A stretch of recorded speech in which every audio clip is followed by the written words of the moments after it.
नमस्कार दोस्तों, state exam में मैं मुकेश कुमार आप सभी दोस्तों का स्वागत करता हूं। जैसे कि आपको पता है कि पॉलिटी भी चल रहा है, साथ साथ भूगोल भी चल रहा है साथ साथ। दोस्त याद रखिएगा, आप कल मैंने आपको प्रस्तावना पढ़ाया था और प्रस्तावना का कुछ प्रैक्टिस सेट के लिए मैं क्वेश्चन डालूंगा। आज 1-2 घंटे के अंदर डाल दूंगा, आप लोग उस पर कुछ प्रैक्टिस कर लीजिएगा। 30 क्वेश्चन होगा, उससे आपकी तैयारी में 4 चांद लग जाएगा। दोस्त यकीन मानिए, पढ़ाई करना सबको है, लेकिन किस तरीका से करना है ये तरीका थोड़ा बदलिए आप लोग, अन्यथा पढ़ाई ही करते रह जाएंगे। पता समय कब निकल जाएगा पता ही नहीं चलेगा आप लोगों को। पढ़िए, लेकिन फिर उसको क्या कीजिए, किसी भी बुक उठाइए, उसमें से क्वेश्चन देखिए, उसको लगाइए। अगर लग रहा है तो ठीक है, उस तरीके से आपका मतलब तब मान के चले कि आपका मतलब जो तैयारी है वो सही दिशा में जा रही है। ये ना कि 8-8 घंटा 12-12 घंटा पढ़िए, जब कोई प्रैक्टिस सेट आपके सामने मिल रहा है तो पता ही नहीं चला कि तो हम पढ़े ही नहीं है। आप पढ़े हैं तो इतना पढ़ लिए हैं कि वो याद ही नहीं है। तो मैं बार बार यही आपसे बात करूंगा, कम पढ़िए। चलिए आज देखेंगे संघ एवं राज्य क्षेत्र, इसके बारे में। आपको पता है कि जब देश आज़ाद हुआ था, सन 1947 में जब देश आज़ाद हुआ था, लॉर्ड माउंटबेटन योजना के तहत पता है भारत और पाकिस्तान का बंटवारा हो गया। इसीलिए 14 अगस्त को पाकिस्तान अपना स्वतंत्रता दिवस वो मनाता है और भारत जो है 15 अगस्त को मनाता है। चलिए दोस्त, यही कारण है। आगे देखिए, तो जब हुआ तो उस समय 552 देशी रियासतें थी, मतलब छोटे छोटे राज्य थे। कहीं क्या किसी भी राज्य, कोई भी देशी रियासत का एक राजा होता था। हर देशी रियासतें मिलने के लिए तो कठिनाई नहीं हुआ मिलाने के लिए, बस 3 को हुआ, जिसमें कि हैदराबाद, जूनागढ़ और जम्मू और कश्मीर। तो इसी में दोस्त चलते हैं, किसको किस कार्रवाई पे, किसको पुलिस कार्रवाई पे, किसको जनमत संग्रह पे और किसको विलय पत्र पे साइन करके भारत में मिलाया गया। और एक मैं बात बता दूं कि भारत राज्यों का संघ अनुच्छेद 1 कहता है, हमारा अनुच्छेद 1 कहता है कि भारत राज्यों का संघ है, अर्थात ये एक समूह है, इसमें से राज्यों को बाहर निकलने की अनुमति नहीं है। कोई भी राज्य चाहे कि अपना अलग से हो जाए, और ये कोई समझौता नहीं है कि नहीं आए समझौता हो गया आप हमारे में आ जाइए, और फिर जब मन किए तब आप समझौता तोड़ के वापस चले गए, ऐसा नहीं है दोस्त। याद रखिए, इसलिए अनुच्छेद पहला आपका देखिए, अनुच्छेद देखिए। एक और बात है, अनुच्छेद आपको हम ऐसे बता देंगे कि आपको एकदम अनुच्छेद दिमाग में बढ़ जाएगा, आप याद हो जाएगा आपको। देखिए, अनुच्छेद 1 कहता है कि भारत राज्यों का संघ होगा, ठीक है। देखिए, भारत राज्यों का संघ होगा, अर्थात राज्यों को संघ से अलग होने का अधिकार नहीं है, ठीक है। इसे B.R. अम्बेडकर ने कहा, B.R. अम्बेडकर जी ने कहा था कि राज्यों को संघ से अलग होने का अधिकार नहीं है। आगे देखिए, अनुच्छेद 2 क्या कहता है। अनुच्छेद 2 कहता है कि संसद कानून बनाकर संघ में नए राज्यों का स्थापना कर सकता है। याद रखिएगा, संसद कानून बनाकर संघ में नए राज्यों का स्थापना कर सकता है या प्रवेश कर सकती है। याद रखिए, संसद के पास 2 शक्ति देता है अनुच्छेद 2। अनुच्छेद 2 के तहत संसद को 2 शक्ति मिलती है। कौन कौन सी शक्ति मिलती है? पहला शक्ति याद रखिएगा, नए राज्यों का गठन और नए राज्यों को भारत के संघ में शामिल करना। एक बार मैंने प्रश्न देखा था कि अगर किसी राज्य को अगर संघ में शामिल करना हो तो ये किस अनुच्छेद के अंतर्गत शामिल किया जाएगा? तो ये अनुच्छेद 2 के तहत शामिल किया जाएगा। दोस्त याद रखिए, संसद को यह अधिकार है कि विधि बनाकर किसी भी नए राज्य का गठन या उस राज्य को संघ में शामिल कर सकता है। आगे देखिए दोस्त, अनुच्छेद 3 कहता है कि राज्यों के सीमा और नामों में परिवर्तन करना।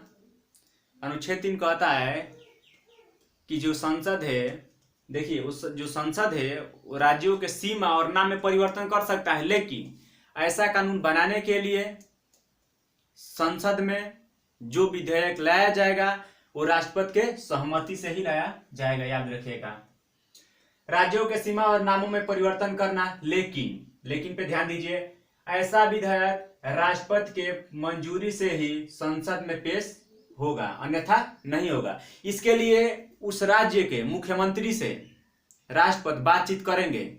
उसका मतलब क्या होता है, उसका भी वो याद नहीं आ रहा है, मतलब उसका भी मन जानेंगे। वहां के राज्य के सीएम का भी मत जानना है राष्ट्रपति को, लेकिन उसके मत को मानने के लिए राष्ट्रपति बाध्य नहीं होते हैं। दोस्त एक एक पॉइंट पे आप लोग विशेष ध्यान दीजिएगा। फिर आगे देखिए अनुच्छेद 4 क्या कहता है। अनुच्छेद 4 कहता है, अनुच्छेद 4 कहता है कि राज्यों के ऐसे संशोधन, मतलब राज्यों के नाम और सीमा में परिवर्तन करना हो या संघ में शामिल करना हो, ऐसा संशोधन 300 अनुच्छेद 368 के अंतर्गत नहीं आता है। दोस्तों ये साधारण बहुमत से ही हो जाता है, राष्ट्रपति की पूर्व सहमति से। देखिए अनुच्छेद 4 याद रखिएगा, शायद आपको नहीं दिख रहा होगा। देखिए अनुच्छेद 4 देखिए, राज्यों के नामों और सीमा में परिवर्तन करने संबंधी विधेयक अनुच्छेद 368 के तहत संविधान संशोधन नहीं माना जाएगा।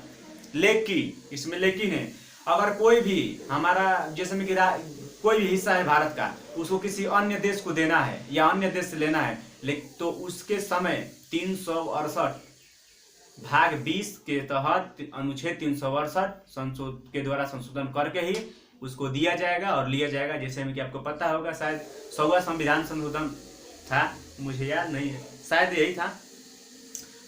हाँ 100वें संविधान संशोधन था, शायद बांग्लादेश को कुछ हम लोगों ने ही दिया अपने राज्य का हिस्सा, और वो भी उससे कुछ अपना लिया। चलिए दोस्त याद रखिएगा। आगे देखिए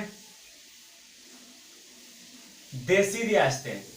देखिए मैंने बताया था कि 552 देशी रियासतें थी उस समय, जिस समय देश आजाद हुआ था, लेकिन 549 रियासतें ही भारत में शामिल हुई।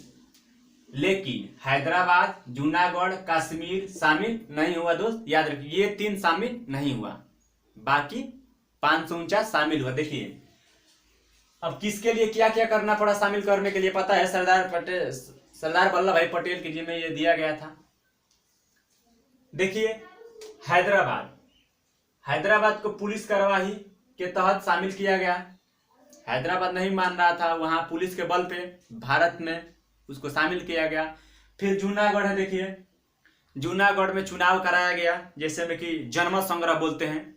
मान लीजिए 10 लोग हैं तो उसमें से 7 लोग जिस तरह वोट कर दिए उसका बहुमत हो गया, ऐसे करके उसके जनमत संग्रह पे उसको भारत में शामिल किया गया।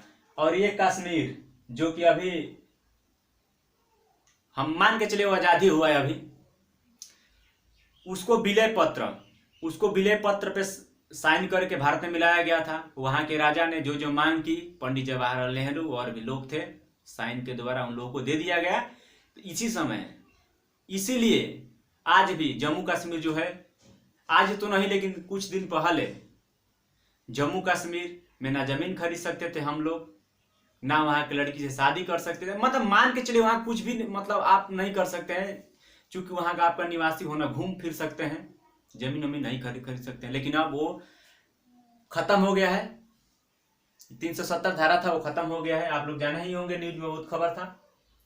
याद रखिए आगे दोस्त। फिर कुछ राज्यों का पुनर्गठन किया गया।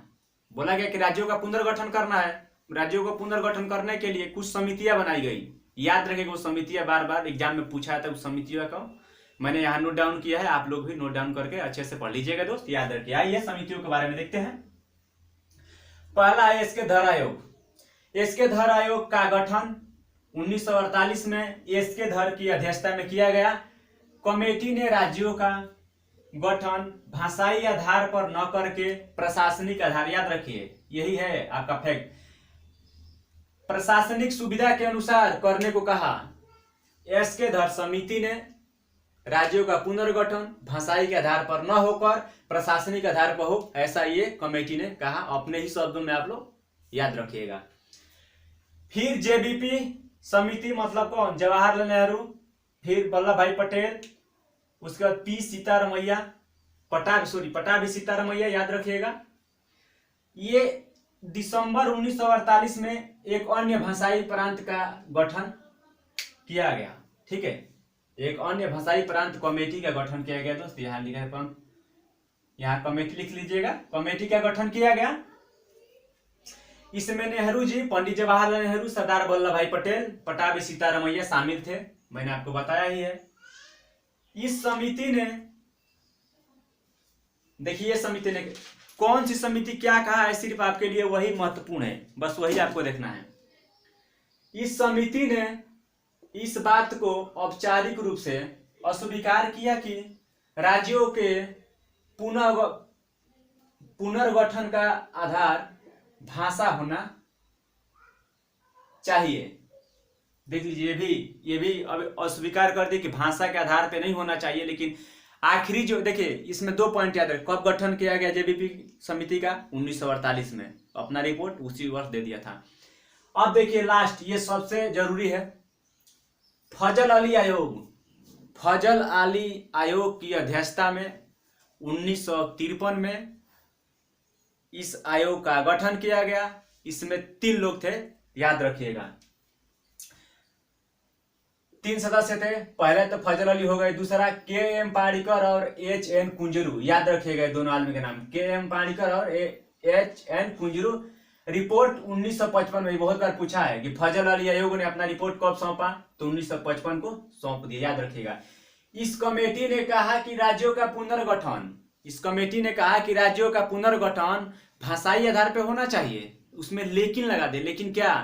एक भाषा एक राज्य नहीं होना चाहिए, याद रखिएगा। यही बात लिखा हुआ है, देखिए कि एक भाषा के आधार पर होना चाहिए, लेकिन एक भाषा एक राज्य को स्वीकार कर दिया। बोले कि एक भाषा एक राज्य नहीं होना चाहिए। चलिए दोस्त, आप देख सकते हैं वीडियो 1 से 2 बार आप लोग देख लीजिए, आपको एकदम दिमाग में बैठ जाएगा। चलिए दोस्त, वीडियो को देखने के लिए धन्यवाद। आप सभी दोस्तों को बाय बाय।